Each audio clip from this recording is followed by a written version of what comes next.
सात समुंदर पार में तेरे पीछे पीछे आ गई। गाने को फिल्माने वाली अपने जमाने की हिट अभिनेत्री दिव्या भारती की आखिर किस तरह मृत्यु हुई, ये बात आज भी कई लोगों के लिए एक राज है। अपनी जिंदगी के सफर में दिव्या भारती ने ऐसे कौन से कदम उठाए थे जिनसे आज भी लोगों को लगता है कि उनकी मृत्यु नहीं हत्या हुई थी। आज की वीडियो में दिव्या भारती के उन तथ्यों को आपके सामने रखेंगे जो शायद आपने न सुने हो। तो चलिए दोस्तों, बिना किसी देरी के वीडियो को शुरू करते हैं। दोस्तों, बात करें दिव्या भारती के जिंदगी की, तो दिव्या भारती ने बचपन से ही मॉडलिंग की दुनिया में हाथ आजमाना शुरू कर दिया था। जब वो मॉडलिंग की दुनिया में आई तो उस वक्त उनकी उम्र महज 14 साल थी। दिव्या दिखने में इतनी ज्यादा खूबसूरत थी कि बहुत कम उम्र में ही मॉडलिंग की वजह से वो काफी ज्यादा फेमस हो गई। दोस्तों, अपनी खूबसूरती और मेहनत से मॉडलिंग की दुनिया में सफल होने के बाद दिव्या ने फिल्मों की दुनिया में आने की जद्दोजहद शुरू की और उन्होंने 14 साल की उम्र में ही फिल्मों के लिए ऑडिशन देना शुरू कर दिया था। दोस्तों, आपको बताएं, दिव्या को महज 16 साल की उम्र में पहली बार एक तेलुगु फिल्म में काम करने का मौका मिल गया था। अपनी पहली ही फिल्म में अपने अभिनय के दम पर दोस्तों दिव्या ने साबित कर दिया था कि वो किस लेवल की अभिनेत्री है। तेलुगु फिल्म में काम करने के बाद उन्हें कुछ हिंदी फिल्मों के छोटे छोटे रोल करने का मौका भी मिला, लेकिन इन फिल्मों में उनका रोल इतना छोटा होता था कि उन्हें इन फिल्मों में ठीक से अभिनय करने का मौका भी नहीं मिल पाता था। लेकिन दोस्तों, दिव्या की मेहनत के जरिए उन्हें 1992 में आई एक हिंदी फिल्म विश्वात्मा में काम करने का मौका मिला।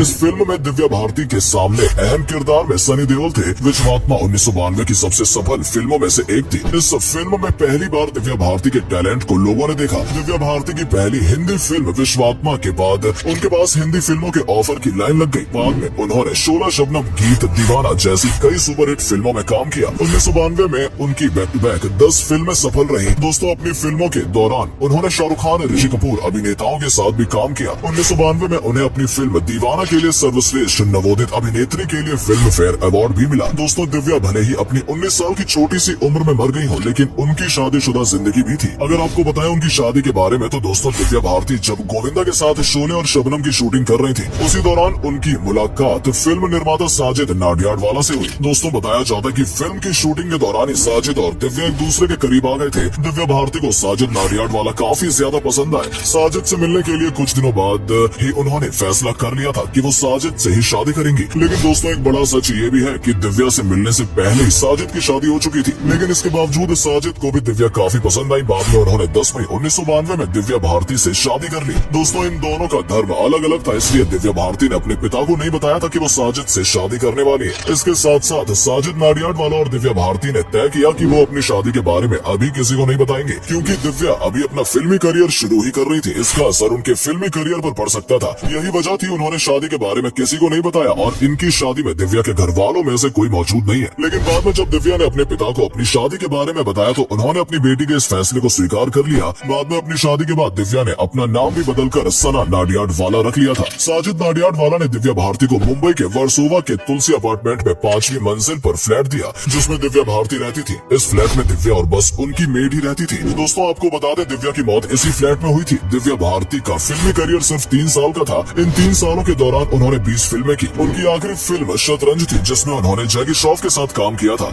ये फिल्म उनकी मौत के बाद रिलीज हुई थी। इसके अलावा कई ऐसी फिल्में थी जिसमें वो काम कर रही थी, लेकिन उनकी मौत हो जाने के बाद वो फिल्में अधूरी ही छूट गई। दोस्तों, ऐसी ही फिल्म थी जिसका नाम था लाडला। जब उनकी मौत हुई तो इस फिल्म को आधे से ज्यादा शूट किया जा चुका था, लेकिन बाद में उनको रोल को श्रीदेवी के साथ रिप्लेस कर दिया गया। दिव्या हिंदी फिल्मों में इतनी अच्छा खासा नाम कमा चुकी थी तो उनके पास पैसों की भी कोई कमी नहीं थी। इसलिए उन्होंने शादी के बाद 5 अप्रैल 1993 को एक और नए फ्लैट की मुंबई में डील की। वो बहुत खुश थी। उस दिन उनके भाई भी उनसे मिलने आए और मुंबई जैसे शहर में फ्लैट लेना कोई आम बात नहीं थी, इसलिए दिव्या के माता पिता भी बहुत खुश थे। दिव्या की 6 अप्रैल को शूटिंग थी, लेकिन दिव्या के पैर में छोटी चोट थी और वो फ्लैट के कारण बहुत खुश भी थी, इसलिए उसने 6 अप्रैल की शूटिंग को 7 अप्रैल तक पोस्टपोन करा दिया। दोस्तों, 5 अप्रैल की रात को ही दिव्या की दोस्त नीता लुल्ला और उनके पति श्याम लुल्ला दिव्या से मिलने आए। यहाँ नीता लुल्ला दिव्या से फिल्म के कॉस्ट्यूम डिजाइन के लिए मिलने आई थी। उस दिन फ्लैट पर दिव्या, नीता और श्याम लुल्ला के साथ दिव्या की मेड ही मौजूद थी। बिजनेस की बात के साथ ड्रिंक चल रही थी और मेड किचन में स्नैक्स तैयार कर रही थी। दिव्या बार बार अपनी मेड को अपने पास बुला रही थी। दिव्या ड्रिंक इतनी ले चुकी थी कि वो किचन में बनी 12 इंच दीवार पर बैठना चाह रही थी, मगर वहाँ सुरक्षा के लिए कोई भी लोहे की जाली जैसी चीज नहीं थी, जो आमतौर पर मुंबई के हर फ्लैट में होती है। दिव्या का बैलेंस नहीं बना और तुलसी अपार्टमेंट में 5वीं मंजिल से वो नीचे गिर गई। दोस्तों, वो सिर के बल गिरी थी, जिसके बाद उन्हें तुरंत कूपर हॉस्पिटल में एडमिट किया गया था। लेकिन हॉस्पिटल पहुंचने के कुछ दिन बाद ही हॉस्पिटल के डॉक्टर्स ने मृत उन्हें घोषित कर दिया। कूपर हॉस्पिटल के डॉक्टर्स ने उनको मौत का कारण ज्यादा खून बहना बताया था। जिस वक्त दिव्या भारती की मृत्यु हुई उस वक्त उनकी आयु मात्र 19 वर्ष थी। लेकिन दोस्तों, इस केस में एक खास बात ये रही कि दिव्या की मेड भी दिव्या की मौत के 1 महीने के बाद हार्ट फेल से मर गई। दिव्या भारती की मृत्यु को लेकर बाद में बहुत ज्यादा कंट्रोवर्सी भी हुई। मीडिया उनकी मौत के बाद हत्या से लेकर आत्महत्या तक की खबरें चली। कुछ लोगों को ये भी लगा कि साजिद नाडियाडवाला के अंडरवर्ल्ड से कनेक्शन होने के चलते दिव्या को टारगेट किया गया। वहीं कुछ लोगों ने ये भी कहा कि दिव्या की शादीशुदा जिंदगी काफी खराब चल रही थी, जिसकी वजह से वो बहुत ज्यादा शराब का सेवन करने लगी थी। इसी वजह से शराब के नशे में उन्होंने आत्महत्या कर ली। दोस्तों, फिलहाल बाद में मुंबई की पुलिस ने जब इस पूरे मामले की जांच की तो 1998 में उसने मीडिया को दी अपनी रिपोर्ट में सिर्फ यही कहा कि मौत का कारण सिर्फ छत से गिरना था। पुलिस को ऐसा कोई भी प्रूफ नहीं मिला जिसके कारण से ये कहा जा सके कि दिव्या ने आत्महत्या की थी